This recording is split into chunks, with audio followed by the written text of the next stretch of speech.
कर्नाटक राज्य के लोकप्रिय मुख्यमंत्री श्री बसवराज बोम्माई जी, हम सबके प्रिय नेता और पूर्व प्रधानमंत्री श्री एच.डी. देवेगौड़ा जी, श्री प्रहलाद जोशी जी, श्री एस.टी. सोमशेखर जी, मांड्या दूध संघ के अध्यक्ष बी.आर. रामचंद्र जी, और आज इस डेयरी के प्लांट से जिनको बहुत बड़ा फायदा होने वाला है, ऐसे मेरे प्यारे किसान भाइयों बहनों, आप सभी को नमस्कार। ವೇದಿಕೆ ಮೇಲಿರುವಂತಹ ಪೂಜ್ಯ ಸ್ವಾಮೀಜಿಯವರೇ ಮತ್ತು ಅತ್ಯಂತ ಜನಪ್ರಿಯ ಹಿರಿಯ ನಾಯಕರಾದಂತಹ ದೇವೇಗೌಡರೇ, ಸನ್ಮಾನ್ಯ ಬೊಮ್ಮಾಯಿಯವರೇ, ವೇದಿಕೆ ಮೇಲಿರುವಂತಹ ಎಲ್ಲ ಗಣ್ಯರೇ, ಈ ಒಂದು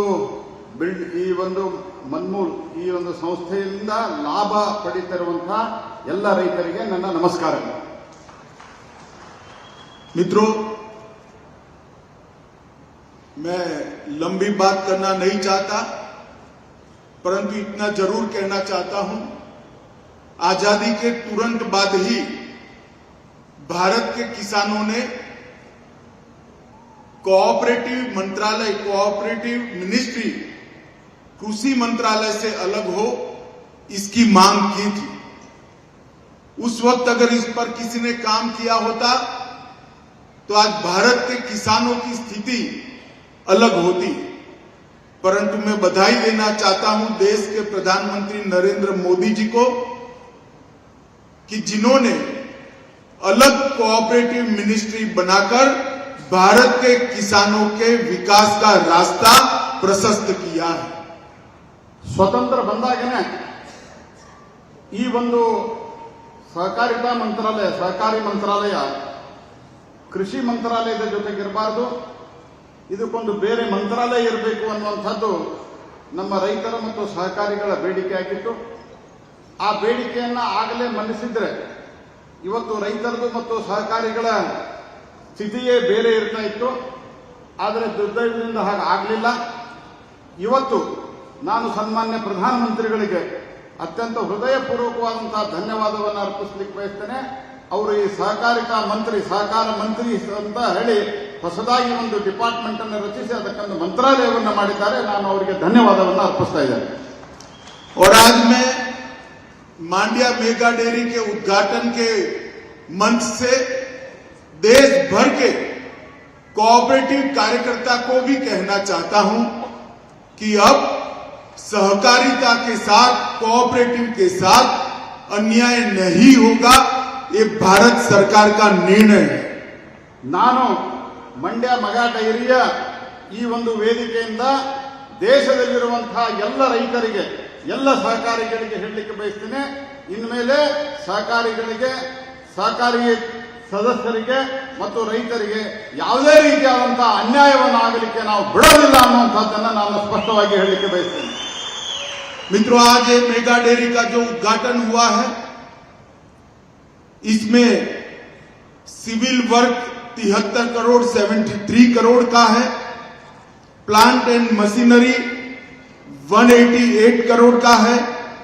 टोटल 260 करोड़ की लागत से 10 lakh litre 10 lakh litre per day processing का प्लांट यहां स्थापित हुआ है।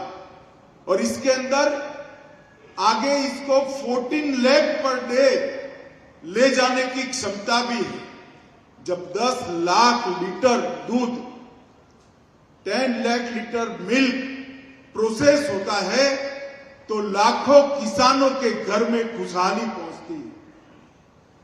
ಇವತ್ತು ಏನು ಈ ಮಂಡ್ಯ ಮೆಗಾ ಡೈರಿ ಉದ್ಘಾಟನೆ ಆಗಿದೆ, ಈ ಉದ್ಘಾಟನೆಯಲ್ಲಿ 73 ಕೋಟಿ ರೂಪಾಯಿ ಬಿಲ್ಡಿಂಗು, 183 ಕೋಟಿ ರೂಪಾಯಿ ಪ್ಲಾಂಟ್ ಅಂಡ್ ಮಷಿನರಿ, ಒಟ್ಟು 260 ಕೋಟಿ ರೂಪಾಯಿದಲ್ಲಿ ಈ ಒಂದು ಪ್ಲಾಂಟು ಮತ್ತು ಬಿಲ್ಡಿಂಗ್ ನಿರ್ಮಾಣ ಆಗಿದೆ। ಇದರಲ್ಲಿ ಪ್ರತಿ ದಿವಸ 10 ಲಕ್ಷ ಲೀಟರ್ ಹಾಲನ್ನ ಪ್ರೊಸೆಸ್ ಮಾಡುವಂತಹ ಒಂದು ವ್ಯವಸ್ಥೆ ಇದೆ।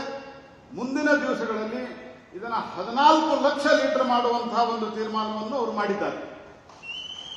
आज देश भर में कर्नाटक उन राज्यों में से है जहां पर डेयरी कोऑपरेटिव डेयरी बहुत अच्छे से काम कर रही है। आज कर्नाटक में 15,210 विलेज लेवल कोऑपरेटिव डेयरी है, जिसमें लगभग 26.22 लाख फार्मर्स अपना दूध दे रहे हैं। ಇಡೀ ಇವತ್ತು ದೇಶದಲ್ಲಿನೇ ಕರ್ನಾಟಕ ಕೋಆಪರೇಟಿವ್ ಡೈರಿ ಕ್ಷೇತ್ರದಲ್ಲಿ ಮುಂಚೂಣಿಯಲ್ಲಿದೆ.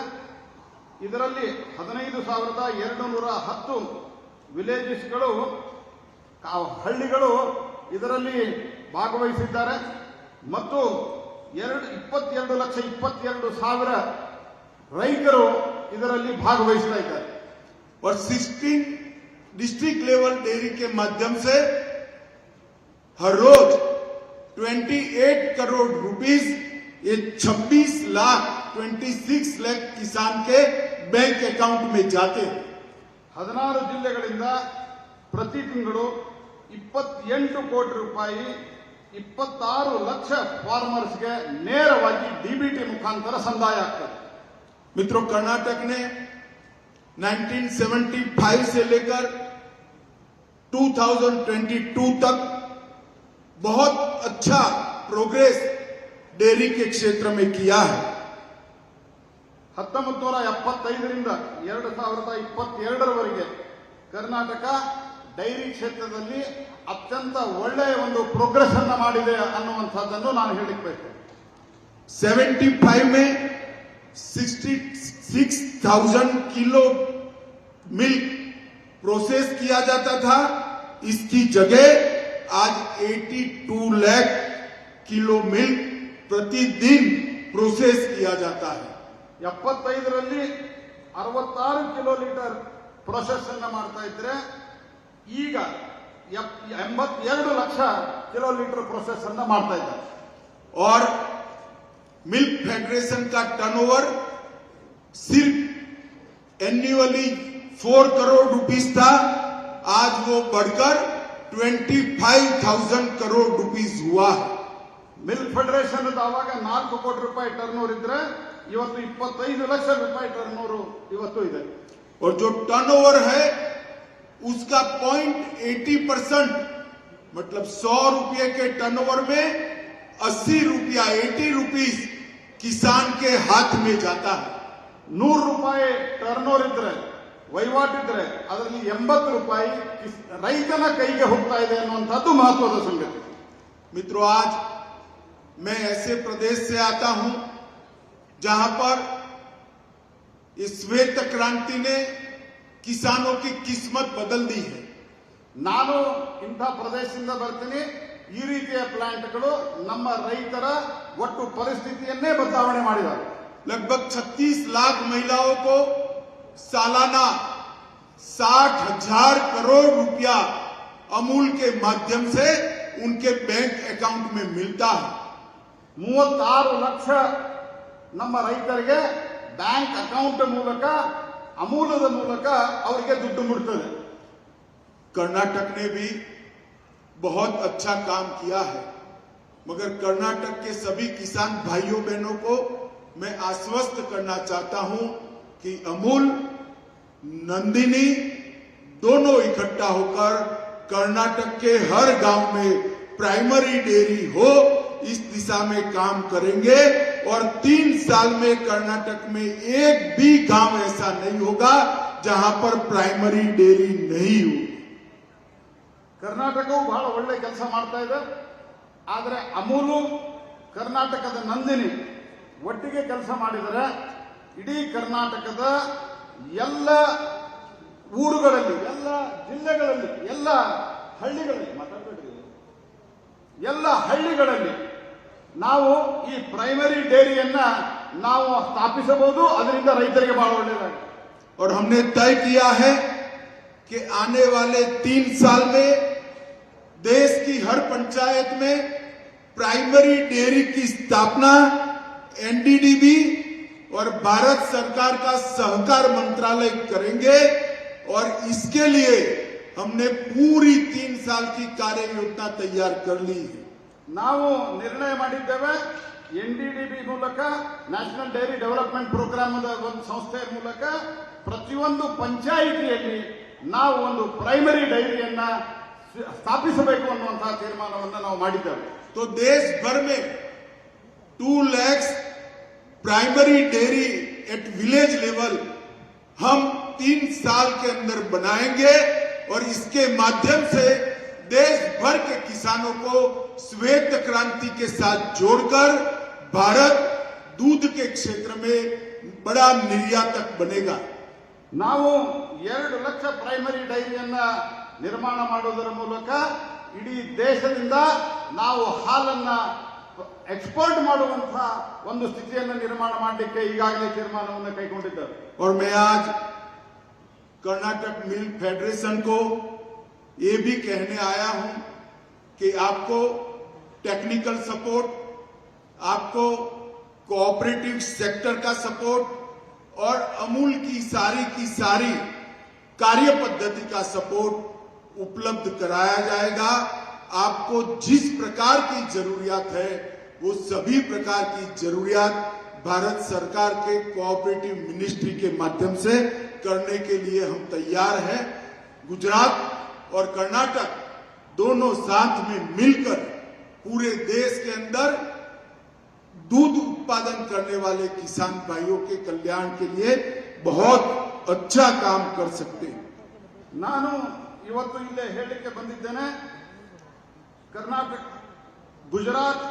ಗುಜರಾತದ ಅಮೂಲು ಮತ್ತು ಕರ್ನಾಟಕ ನಾವು ಒಟ್ಟಿಗೆ ಸೇರಿ ಇವತ್ತು ಒಟ್ಟಾರೆ ಹಾಲು ಉತ್ಪಾದಕಕ್ಕೆ ಏನು ಸಹಕಾರ ಬೇಕು, ಕೋಆಪರೇಟಿವ್ ಏನು ಸಹಕಾರ ಬೇಕು, ಆ ಎಲ್ಲ ಸಹಕಾರವನ್ನ ನಾವು ಕೊಡ್ತೇವೆ.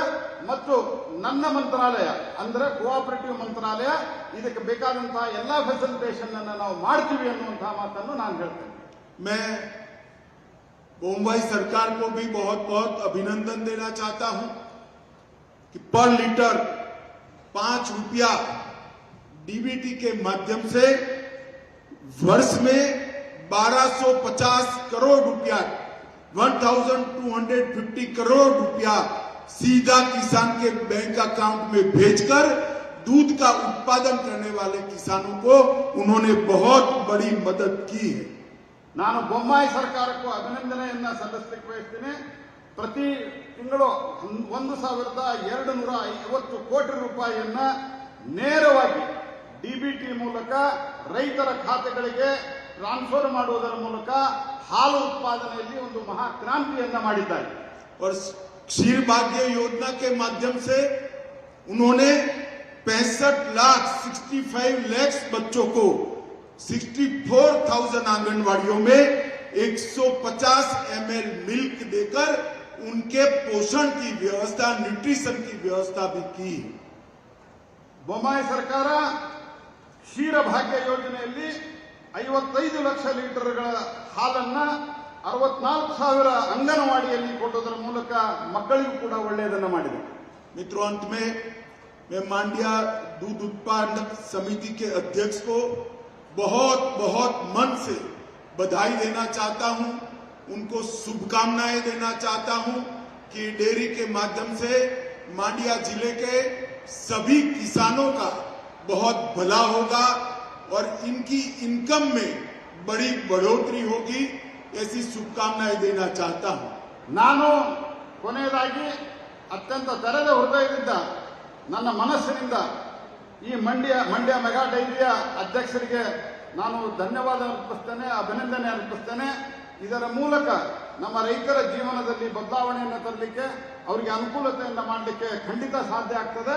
ನಾನು ಅವರಿಗೆ ಅತ್ಯಂತ ಹೃದಯದಿಂದ ನಾನು ಅವರಿಗೆ ಧನ್ಯವಾದವನ್ನು, ಅಭಿನಂದನೆಯನ್ನು ಸಲ್ಲಿಸ್ತೇನೆ.